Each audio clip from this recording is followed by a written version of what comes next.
Bien, vous pouvez ouvrir les images dans Photoshop. Ah oui, il demande chaque fois s'il faut préférer le profil incorporé. C'est ennuyeux, hein? On va automatiser ça. On va lui dire qu'il doit d'office préférer le profil incorporé. Dans le menu Édition, Couleurs, vous pouvez décocher Choix à l'ouverture et la règle de gestion des couleurs, c'est conserver les profils incorporés. Donc normalement, si on décoche Choix à l'ouverture et que, en cas de non-concordance des profils, donc dans le cas où le profil de l'image est différent du Adobe RGB réglé ici comme espace de travail par défaut, il devrait les ouvrir en tant qu'image sRGB. Alors je teste, on va voir ça.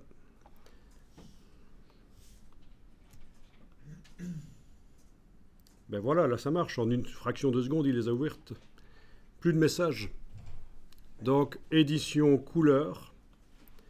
Vous pouvez décocher choix à l'ouverture. À ce moment-là, c'est ici les règles qui entrent en jeu au moment de l'ouverture d'image.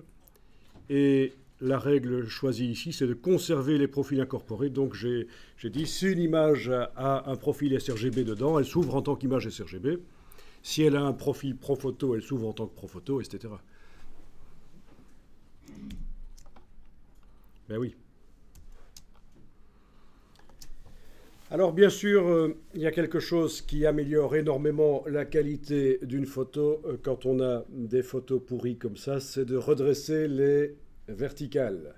Si ça peut vous aider, vous pouvez afficher la grille, menu affichage, afficher grille, affichage, afficher grille. La grille, on va régler le pas, parce que c'est un peu beaucoup ça. Dans les préférences grille, vous allez pouvoir régler la manière dont ça se passe. Donc c'est d'abord menu affichage, afficher grille, ensuite les préférences,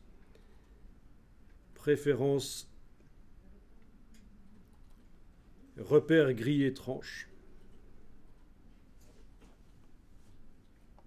Voilà, grille, pas de 2 cm, c'est bon. Par contre, le nombre de subdivisions, c'est un peu too much.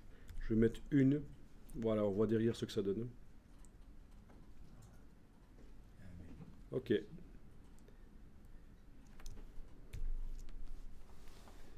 Et donc, on a un problème, c'est les verticales des buildings qui ne sont pas du tout verticales. Je suppose que vous avez des images où c'est comme ça aussi, hein. Moi, quasiment toutes les images que j'ai prises, c'est comme ça.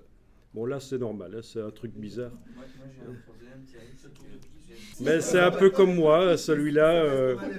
Redresser les verticales, ça va être dur. Bon. Bah alors, ça se fait dans une certaine mesure. Bon, si vous n'avez pas d'images qui ont ces problèmes-là, ben, vous ne faites pas. Vous regardez. Donc, afficher la grille, ce n'est pas obligatoire, mais ça peut aider.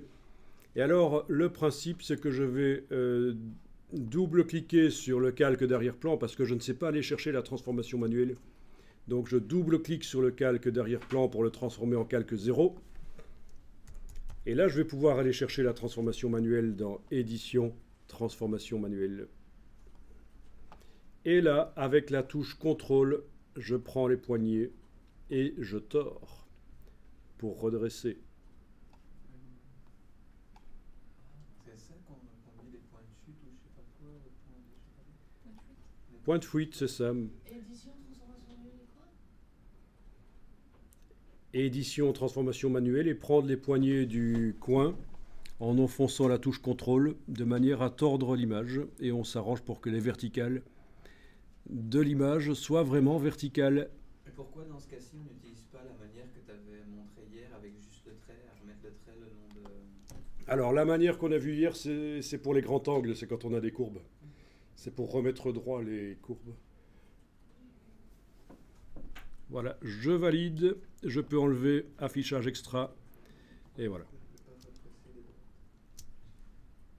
Donc l'avant-après, ça fait quand même une image plus pro une fois qu'on a réglé le problème.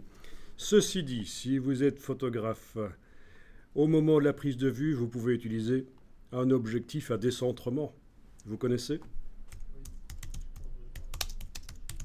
ou un dos pivotant, ça marche aussi. Donc c'est un objectif qui va vous permettre de corriger les fouillantes, comme on le voit ici. L'image de droite avec l'objectif qui a permis de corriger les fouillantes. Donc objectif à décentrement.